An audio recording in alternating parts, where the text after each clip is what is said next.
வணக்கம் நண்பர்களே. Study with Abhi YouTube சேனல்லேருந்து நான் உங்கள் அபி.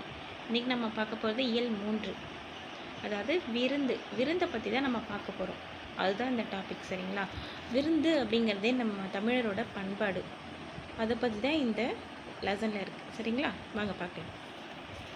அதாவது உணவு ஆக்கலும் அளித்தலும் அதை பற்றி எங்கே இருக்குது அப்படின்னா சிதம்பரத்தில் உள்ள சுவரோவியத்தில் அதை பற்றி இருக்குது, சரிங்களா? அதுதான் இங்கே கொடுத்துருக்காங்க. இந்த மாதிரி அந்த நுழையும் முன், கற்றல் நோக்கம், இதெல்லாம் முக்கியம்தான். அதையுமே ஒன்ஸ் நீங்கள் ரீட் பண்ணிக்கோங்க, சரிங்களா? அதுலேருந்தும் கொஷின் வரும். இப்போ இதே நான் உங்களுக்கு கொஸ்டினாக கூட கேட்கறதுக்கு வாய்ப்பு இருக்குது. விருந்து போட்டுக்கணும் பார்க்கலாங்களா? நுழையும் முன். இந்த நுழையும் முன்னில் ஒன்றும் பெருசாக இல்லை. என்னென்னா, நம்ம சாப்பாடு சின்ன பிள்ளைல எப்படி அம்மா உருண்டை பிடிச்சி கொடுப்பாங்க, அதை பற்றி தான் இருக்குது. உருண்டை பிடிச்சி கொடுப்பாங்க, பகிர்ந்து சாப்பிட்ணும். அப்புறம் அவங்க சிற்றுண்டி கொடுத்தாங்க அப்படின்னா அதை நம்ம சேர்ந்து சாப்பிட்ணும் ஃப்ரெண்ட்ஸுங்க கூட அப்படின்ற விஷயம் தான் இருக்குது. அங்கே தான் நம்மளோட விருந்து போட்டுருக்கும் ஒரு பழக்கமே ஸ்டார்ட் ஆகுது அப்படின்னு தான் சொல்லியிருக்காங்க. வேறு ஒன்றும் இல்லை, சரிங்களா? நாங்கள் லெசனுக்கு போகலாம். தம் வீட்டுக்கு வரும் விருந்தினர் முகமலர்ச்சியோடு வரவேற்று உண்ண உணவும் இருக்க இடமும் கொடுத்து அன்பு பாராட்டுவதே விருந்தோம்பல். அதான் நம்ம வீட்டுக்கு வரவங்களுக்கு இன்முகத்தோடு வாங்கன்னு கூப்பிட்டு நம்ம தண்ணி கொடுத்து சாப்பாடு கொடுக்குறது, இருக்க இடம் கொடுக்கறது தான் விருந்தோம்பல், சரிங்களா? விருந்தினர் என்றாலே உறவினர் என்று இக்காலத்தில் கருதுகின்றனர். உறவினர் வேறு, விருந்தினர் வேறு. முன்பின் அறியாத புதியவர்களுக்கே விருந்தினர் என்று பெயர். விருந்தே புதுமை. இதனால் தான் தொல்காப்பியர் விருந்தே புதுமை அப்படின்னு சொல்கிறாங்க. விருந்தே புதுமைன்னு சொல்கிறாங்க, சரிங்களா? அது சொன்னது யாருன்னா தொல்காப்பியர். இதை கேட்பாங்க. விருந்தே புதுமைன்னு சொன்னது யார்? தொல்காப்பியர். நோட்ஸ் எப்படி எடுக்கணும்னு கேட்குறீங்களே, அதை நான் தனியாக ஒரு வீடியோ போடுறேன். ஜஸ்ட் இது விருந்து போட்டுறதும் அப்படின்னு போட்டு விருந்தே புதுமை தொல்காப்பியர் அப்படின்னு எழுதுங்க. இதுதான் பாயிண்ட், இதுதான் நோட்ஸ். இவ்வளோ ஒருத்தரும் நீங்கள் எழுதணும்னு அவசியமே இல்லை, சரிங்களா? அடுத்து, அற உணர்வும் தமிழர் மரபும். திருவள்ளுவர் இல்லறவியலில் விருந்தோம்பலை வலியுறுத்த ஓர் அதிகாரத்தையே அமைத்திருக்கிறார். இல்லறம் புரிவது விருந்தோம்பல் செய்யும் பொருட்டே என்கிறார். யார் சொல்கிறா? திருவள்ளுவர் சொல்கிறார், சரிங்களா? முகம் வேறுபடாமல் அதாவது முகம் மலர்ச்சியோடையே விருந்தினர் நம்ம வரவேற்கிறோன்னா அதுதான் விருந்தோம்பல்னு சொல்கிறாரு. அதுக்கான குறள் என்னென்னா, மோப்பக்குழி மணிச்சம் முகந்திலிருந்து நோக்கு குழியும் விருந்துன்னு சொல்லிட்டு நம்ம ஒரு குறள் படிச்சுப்போம் இல்லையா? அதுதான். அது அடுத்தது பாருங்கள், சிலப்பதிகாரத்தில் என்ன சொல்லியிருக்காங்க அப்படின்னா, தொல்லூர் சிறப்பின் விருந்தெதிர் கோடலும் இழந்த இணை. இது கோவலன்னு, இது ஒரு கதை தான் தெரியும் உங்களுக்கு. என்னென்னா, கோவலன் இல்லாததுனால கண்ணகி தனியாக இருப்பாங்க. அப்போ விருந்தினர் கண்ணகியை பார்க்க வரும்பொழுது அவங்களுக்கு சரியான முறையில் விருந்து கொடுக்க முடியாது. ஏன்னா கோவலன் இல்லை. அதனால் அவங்க ரொம்ப ஃபீல் பண்ணுறாங்க. அதை பற்றி இதுதான், சரிங்களா? என்று அந்த லைன்ஸ் என்று கண்ணகி வருந்துகிறாள். இப்போ நான் சொன்னேன்ல, அதுதான் கதை. அப்படின்னு சொல்லிட்டு கண்ணகி வருந்துறாளாம். கோவலனை பிரிந்து வாழும் கண்ணகி அவனை பிரிந்ததை விட விருந்தினர் போற்ற முடியாத நிலையை எண்ணியே வருந்துவதாக குறிப்பிடுவதன் மூலம் விருந்தினரை போற்றி பேணல் பழந்தமிழர் மரபு என்பதை இளங்கோவடிகள் உணர்த்துகிறார். இளங்கோவடிகள் சிலப்பதிகாரத்தை எழுதியது யார்? இளங்கோவடிகள். இளங்கோவடிகள் சொல்கிறார், சரிங்களா? இது எதில் இருக்குது? சிலப்பதிகாரத்தில் இருக்குது, ஓகேங்களா? அடுத்து, கல்வியும் செல்வமும் பெற்ற பெண்கள் விருந்தும் ஈகையும் செய்வதாக கம்பர் குறிப்பிடுகிறார். அதாவது கல்வியில் சிறந்த பெண்கள். இப்போ நான் சொல்கிற முக்கியமாக 2 தடவை நான் அழுத்தி சொன்னாலே அதெல்லாம் இம்பார்ட்டன்ட். உங்களுக்கே தெரியும் படிக்கும்போது. ஜஸ்ட் நான் உங்களுக்கு ஒரு தடவை சொல்கிறேன். கல்வியும் செல்வமும் பெற்ற பெண்கள் விருந்தும் ஈகையும் செய்வதாக கம்பர், அதாவது கல்வியில் சிறந்தவங்க தான் இதை செய்கிறாங்க அப்படின்னு சொல்கிறாங்க. கலிங்கத்து பரணியிலும் ஜெயங்கொண்டார் விருந்தினருக்கு உணவிடுவோரின் முகமலர்ச்சியை ஊமையாக்கியுள்ளார். யார் சொல்லியிருக்காரு? திருவள்ளுவர் சொல்லியிருக்காரு. அப்புறம் யார் சொல்லியிருக்கான்? இளங்கோவடிகள் சொல்லியிருக்காரு. அப்புறம் யார் அடுத்து சொல்கிறாங்க? ஜெயங்கொண்டார் சொல்கிறார், சரிங்களா? ஜெயங்கொண்டாரும் விருந்தை பற்றி சொல்கிறாங்க. என்னன்னா, இங்கே பாருங்கள், பாக்ஸ் கொடுத்துருக்காங்க பாருங்கள். அப்படியே இந்த பாக்ஸில் உள்ளதை அப்படியே கூட கேட்பாங்க. அப்படி இல்லைன்னா அது அர்த்தத்தை கூட கொடுத்து கேட்பாங்க, யார் அப்படின்னு.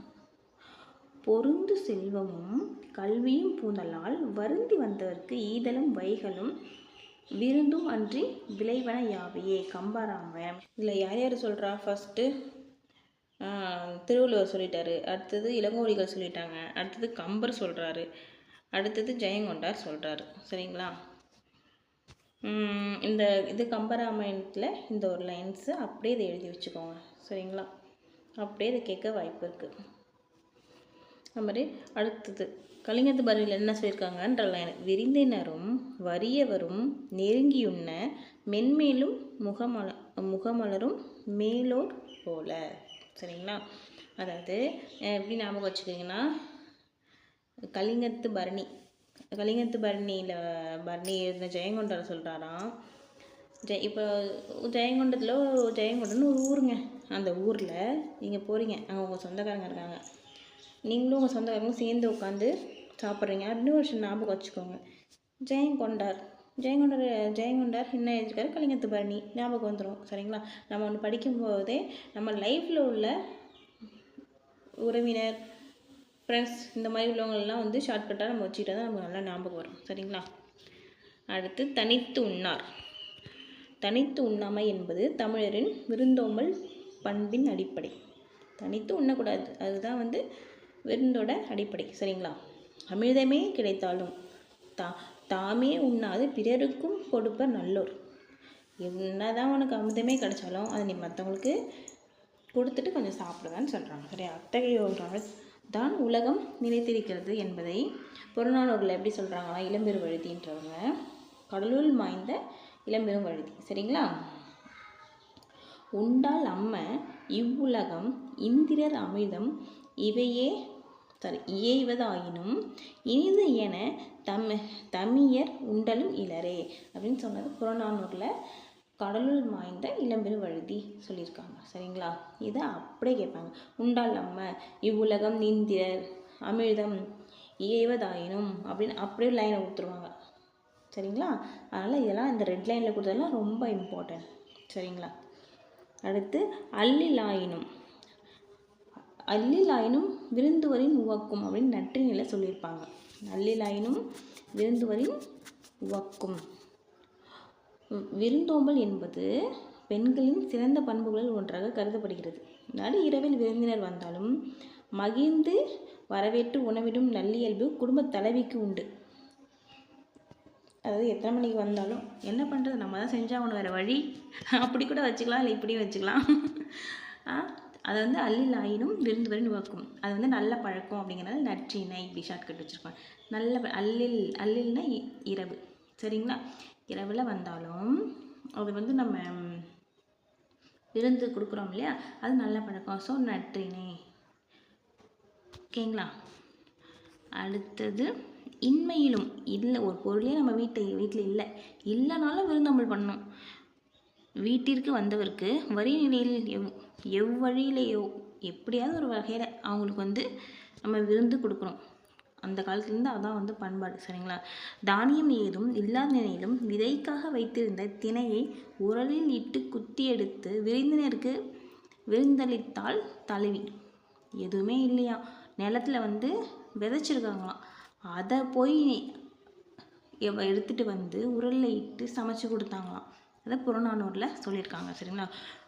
குரல் உனக்கு விதைத்தினை உரல்வாய் பெய்து சிறிது புறப்பட்டன்றோ இளன். சரிங்களா? அப்படின்னு புறநானூரில் சொல்லியிருக்காங்க. இப்போ உள்ளவங்களாம் என்ன பண்ணுவாங்க, விருந்தினர் வந்தாலே கதை சொத்திட்டு போயிடுவாங்க இல்லையா? அப்படிதான் இருக்குது. ஓகேவா? அடுத்து நேற்று வந்த உறவினரை பேணுவதற்கு பொருள் தேவைப்பட்டதால் இரும்பினால் செய்த தன் பழைய வாளை பணயம் வைத்தான் தலைவன். இன்னும் விருந்தினர் வந்ததால் தன் அதாவது கருங்கோட்டு சீரியாழை பணயம் வைத்து விருந்தளித்தான் என்கிறது புறநானூறு. அவங்கள்ட்ட காசு இல்லை, அதனால் வந்து பழைய வாழையுமே வந்து அடகு வச்சு விருந்தினரை இது பண்ணாங்களாம். அதையும் சொன்னது யார் அப்படின்னா புறநானூறு. மேக்ஸிமம் அவங்க தமிழில் லைன்ஸ் கேட்டாலே புறநானூறு அதில் தான் நிறைய வரும். அடுத்து இளையான்குடி மாறனார். யார்? இளையான்குடி மாறனார் வீட்டுக்கு வந்த சிவனடியாருக்கு அங்கே அப்போ வந்து தானியம் இல்லை. எனவே அன்று விதைத்து விட்டு வந்த நெல்லை அரித்து வந்து பின் சமைத்து விருந்து படைத்து படித்தது எதில் சொல்லியிருக்காங்க அப்படின்னா பெரிய புராணத்தில் சொல்லியிருக்காங்க. சரிங்களா? பாருங்களேன், எல்லாமே நற்றிணை, புறநானூறு, பெரிய புராணம் இதை தாங்க வரும் மேக்ஸிமம். படிக்கும்பொழுதே ஒன்றுக்கு ஒன்று ரிலேட்டட் வச்சு நீங்கள் படிச்சுக்கோங்க. சரிங்களா? இல்லையா? யாரோட இதை கூட கேட்பாங்க, யார் வீட்டுக்கு வந்தாங்க, சிவனடியார் வந்தாங்களா இல்லை பெருமாள் அடியார் வந்தாங்களா அப்படின்னு கூட கேட்பாங்க. நமக்குன்னு எப்படி கொஸ்டின் கேட்குறாங்களோ அது நம்ம தலையில் எழுதியிருக்கு, பட் நமக்கு தெரியாது இல்லையா? படிக்கும்போது தெளிவாக படிச்சுக்கோங்க. இந்த புறநானூற்றோட அந்த லைன்ஸ் வந்து நல்லா கொஞ்சம் பார்த்துக்கோங்க. சரிங்களா? நெருணை வந்து விருந்திற்கு மற்றுதன் இரும்புடை பழவாள் வைத்ததன் இன்று இக்கருங்கோட்டு சீரியால் பணயம். சரிங்களா? இது வந்து புறநானூறு. ஏதாவது இது வந்து ஜஸ்ட் ஒரு ஷார்ட்கட் மாதிரி தான் ஞாபகம் வச்சுக்கலாமா? இது நான் என்ன சொன்னேன், அல்லில் அப்படிங்கிறது நற்றிணை, அது வந்து நம்ம தான் செய்யணும் அப்படின்னு சொல்லியிருந்தேன். அடுத்து இது பண்ணு, குரல் உனக்கு விதைத்திதை உரல்வாய் பெய்து சிறிது புறப்பட்டன்றோ இளன் அப்படிங்கிறது புறப்பட்டன்றோ அப்படிங்கிறத புறநானூறுன்னு ஞாபகம் வச்சுக்கோங்க. சரியா? அடுத்து புறநானூறு இது எப்படி ஞாபகம் வச்சுக்கலாம், பழவாள் வைத்தனன். நம்ம வந்து வாழை அடவு வைக்கணும்னா புறத்துக்கு போய் தான் அடவு வைக்கணும், வீட்டுக்குள்ளேயே அடவு வைக்க முடியும்? இல்லை, புறத்துக்கு போய் நம்ம அடவு வைக்கணும். அதனால் புறநானூறு அப்படின்னு ஞாபகம் வச்சுக்கோங்க. சரிங்களா? அடுத்து இந்த மாதிரி நெல்லை விதைச்சிட்டு வந்துட்டாங்க. விதைச்சிட்டு வந்ததை எடுத்துகிட்டு வந்து அதை சமைக்கிறதுங்கிறது ஒரு பெரிய விஷயம் இல்லையா? அது ஒரு பெரிய புராணங்க. அந்த கதையை ஏன் கேட்குறீங்க அப்படின்னு ஞாபகம் வச்சுக்கோங்க. சரிங்களா? ஒரு பெரிய புராணம் அந்த கதை. சிவனடியார் வந்தாராம் வீட்டுக்கு, நம்ம வீட்டில் ஜானி இல்லையா, அதை போய் நெல்லெல்லாம் அரிச்சு எடுத்துகிட்டு வந்து திரும்பி சமைச்சாங்களாம். அந்த கதை ஒரு பெரிய புராணம் அப்படின்ற மாதிரி ஞாபகம் வச்சுக்கோங்க. ஓகேவா? அடுத்து இந்த பாக்ஸ் ஐட்டம்லாம் ரொம்ப இம்பார்ட்டன்ட்ங்க. Box item very important. தனியாக நீங்கள் எப்பவுமே எழுதி வச்சு படிச்சுக்கணும். அதுமாதிரி 7 அடி நடந்து சென்று வழி அனுப்பினர். அந்த இது 7 அடி நடந்து சென்று வழி அனுப்பி வச்சுட்டு வந்தாங்களாம். நம்ம அம்மா என்ன பண்ணுவாங்க, கல்யாணம் ஆன பிறகு, ஓகேங்களா? இது வந்து ஒரு கேர்ள்ஸ்க்கு மட்டும் தான் தெரியும். கேர்ள்ஸ்னால் கல்யாணம் ஆனவங்களுக்கு. நம்ம அம்மா வீட்டுக்கு போயிட்டு திரும்பி வரோம், அம்மாவுக்கும் மனசு வராது நம்மளை அனுப்புறதுக்கு, நமக்கும் கிளம்பி வர மனசு வராது. அந்த தெரு எண்டு வரைக்கும் பார்த்துட்டே இருப்பாங்க, நம்ம போகிற வரைக்கும் பார்த்துக்கிட்டே இருப்பாங்க, நம்ம கூட வந்துகிட்டே இருப்பாங்க. நம்ம மறைகிற வரைக்கும் அவங்க கண்ணு மாறவே மாறாது, நம்மளை தான் பார்த்துட்ருக்கோம். திருப்பி எப்போ வருவா, எப்போ வீட்டுக்கு போவாங்கன்னு. அதுதான். சரிங்களா? அது வந்து பொருணர் ஆற்றுப்படை.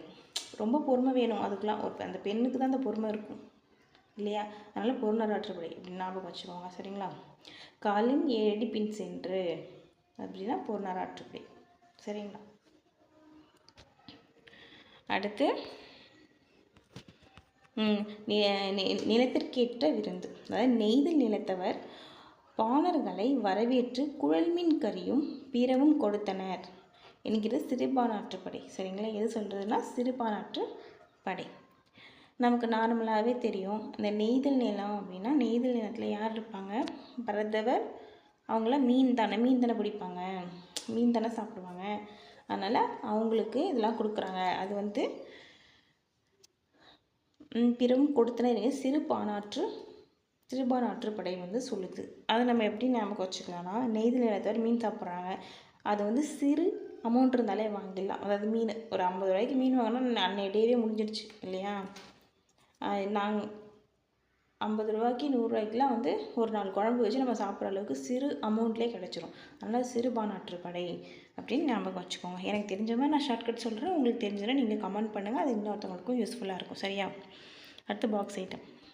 இலையை மடிப்பதற்கு முந்தைய வினாடிக்கு முன்பாக மறுக்க பரிமாறப்பட்ட கூடுதல் இட்லியில் நீண்டு கொண்டிருந்தது பிரியங்களின் நீள் சரடு. சரி, அது யார் எழுதுனா அப்படின்னா அம்சப்பிரியா. இதை அப்படியே கேட்பாங்க. சரிங்களா? பிரியங்களின் நீள் சரடு அப்படின்னு சொல்லிட்டு இதிலிருந்து இது வரைக்கும் கேட்பாங்க. அப்படி இல்லைன்னா இலையை மடிப்பதற்கு முந்தைய வினாடிக்கு முன்பாக அப்படின்னு சொல்லிட்டு டாட் வச்சுருவாங்க. யார்? அம்சப்பிரியா. சரியா?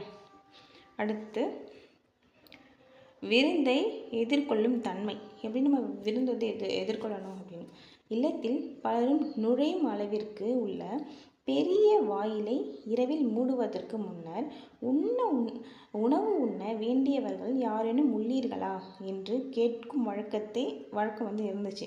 அது எப்படின்னா, பலர்புகு வாயில் அடைப்ப கடவுணர் வருவீர் உள்ளீரோ. நான் வந்து கதை வாட்டிக்க போகிறேன், யாராவது சாப்பிடாம இருந்தீங்கன்னா வந்து சாப்பிடுங்க அப்படின்னு சொல்கிறாங்க. இது எதில் சொல்கிறாங்க அப்படின்னா, குறுந்தொகையில் சொல்லியிருக்காங்க. சரிங்களா? இது எப்படி ஞாபகம் வச்சுக்கலாம் அப்படின்னா, பலர்புகு வாயிலில் ஒரு ஹோட்டல் ஞாபகம் வச்சுக்கோங்க. சரியா? ஒரு ஹோட்டலுக்கு போகிறாங்க, பலர்புகு, அங்கே நிறைய பேர் போய் சாப்பிடுவாங்க, நைட்டு சீக்கிரம் மூடிடுவாங்க இல்லையா, அதனால் வந்து நிறைய பேர் அங்கே வந்துட்டு போகிற இடம் அது. அதனால பலர்புகு வாயில் யாராவது சாப்பிடாம இருந்தால் கூட குறைந்த தொகைக்கு, குறுந்தொகைக்கு வந்து சாப்பாடு கொடுப்பாங்களா அந்த ஹோட்டலில், அப்படி ஞாபகம் வச்சுக்கோங்க. அதனால் பலர்புகு வாயில் அடைப்பு நான் கதவு சாத்த போகிறேன், நீங்கள் வந்து குறுந்தொகையை கொடுத்துட்டு சாப்பிட்டு போங்க அப்படின்னு ஞாபகம் வச்சுக்கோங்க. சரியா? அடுத்து, மருந்தே ஆயினும் விருந்தோடு உண், மருந்தே ஆயினும் விருந்தோடு உண் என்று கொன்றை வேந்தனில் ஔவையார் வந்து பாடியிருக்காங்க. சரிங்களா? வரகரிசி சோறும் வருந்துணங்காய் வாட்டும் முறமுறனவே புளித்த மோரும் திறமுடனே புல்வேளிர் பூதன் புரிந்து விருந்து இட்டான் ஈது எல்லா உலரும் பெறும் அப்படின்னு சொல்லியிருக்காங்க. யார் சொன்னா அப்படின்னா, கொன்றைவேந்தனில். எதில் சொல்லியிருக்காங்கன்னு கேட்பாங்க, முக்கியம் பாருங்கள். கொன்றைவேந்தனில் சொல்லியிருக்காங்க ஔவையார். இதை சொன்னது எங்கன்னு கேட்பாங்க. மூத்திரையா, இல்லை வேறு என்னன்னா ஆத்திச்சூடியா அப்படின்ற மாதிரிலாம் கூட கேட்பாங்க. சரிங்களா? மருந்தே ஆயினும் விருந்தோடு உண் அப்படின்னு சொன்னது ஔவையார். சரியா? அடுத்து, என்று எதில் கூறுகிறால் வள்ளல்கள் விருந்தினர்கள் போற்றப்பட்டதை அறிய முடிகிறது. இவங்க இப்படி சொல்கிறதுனால வள்ளல்களால் விருந்தினர் போற்றப்பட்டதையும் வந்து கூற முடிகிறதுன்னு சொல்கிறாங்க. சரியா? உற்றாரோடு நின்று விருந்து. சங்க காலத்திலிருந்தே அரசராயினும் வறியோராயினும் விருந்தினர்களை போற்றினர். கால மாற்றத்தினால் புதியவர்களாகிய விருந்தினர்களை வீட்டுக்குள் அழைத்து உணவிடுவது குறைந்தது. விருந்து புறப்பது குறைந்ததால் சத்திரங்கள் பெருகின. நாயக்கர் மராத்தியர் காலங்களில் மிகுதியான சத்திரங்கள் வழி செல்வோருக்காக கட்டப்பட்டன. இதை பார்த்தீங்களா? ஹிஸ்ட்ரியில் உள்ள ஒரு பாயிண்ட் இங்கே வந்திருக்கு. எங்கே நாயக்கர் மராத்தியர் ஆட்சி காலத்தில் வந்து மிகுதியான சத்திரங்கள் கட்டப்பட்டன அப்படிங்கிறது ஒரு பாயிண்ட். சரிங்களா? நோட் பண்ணிக்கோங்க. அடுத்து, புதியவர்களான விருந்தினர்களை ஏற்பது குறைந்துவிட்ட காலத்தில் ஓரளவு தெரிந்தவர்களை மட்டுமே விருந்தினர்களாக ஏற்றனர். படிப்படியாக உற்றார் உறவினர்கள், நண்பர்கள் ஆகியோரை விருந்தினர்களாக போற்றும் நிலைமைக்கு மாறிவிட்டது. அப்போ வந்து யாருன்னே தெரியாதவங்களுக்கெல்லாம் விருந்து கொடுத்தோம். அதுக்கப்புறம் நம்ம உறவினர்கள், அதாவது மாமா, மச்சான், அவங்களோட மச்சான்னு சொல்லிட்டு ஒன்று விட்ட சொந்தம்னு வந்துச்சு. இப்போ என்னென்னா, சொந்தமே போதும், நமக்கு தெரிஞ்சவங்களே போதுன்ற மாதிரி ஆச்சு. இப்போ ட்ரெண்டிங்கில் என்னென்னா, நானா, எனக்கு அம்மா அப்பாவா, அவங்க என் தம்பியா, அவங்க மாமனார் மாமியாரா, இதோட போதும் அப்படின்னு சொல்லிட்டு ரொம்ப குறுக்கிடுச்சு. சொந்தங்கிறது ரொம்ப குறுக்கிடுச்சு. இன்றைக்கி நான் போய் செஞ்சால் அவங்க நாளைக்கு எனக்கு வந்து செஞ்சால் போதும் அப்படின்ற மாதிரி ரொம்ப குறுக்கிட்டோம்.